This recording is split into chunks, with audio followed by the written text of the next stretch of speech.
disc there. Here is a new clutch disc for reference. You can see how these lines are still visible there. You can still see the labeling there on the clutch.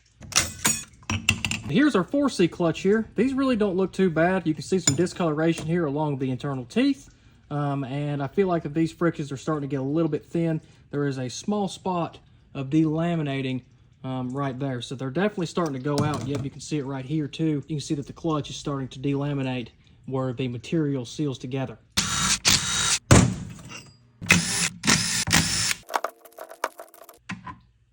Here is our pump stator side, which I call it a pump stator. We're going to vacuum test this limit valve, the accumulator valve, the switch valve, pressure regulator valve over here, just to ensure that there's no cross leaks. It looks like over here there's a broken spring in the accumulator valve.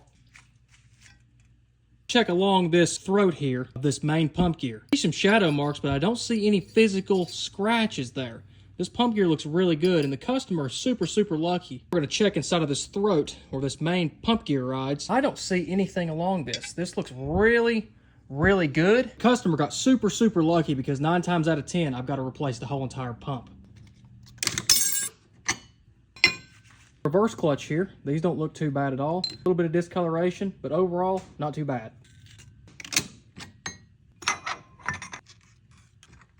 Our overdrive clutch pack is not completely torched. You can see the bottom one here has taken a big hit, and some in the middle are showing signs of major heat. But overall, this is definitely not the worst I've ever seen. I do think that this transmission is original to the truck with 330,000 miles. We do have a broken underdrive pressure plate snap ring here.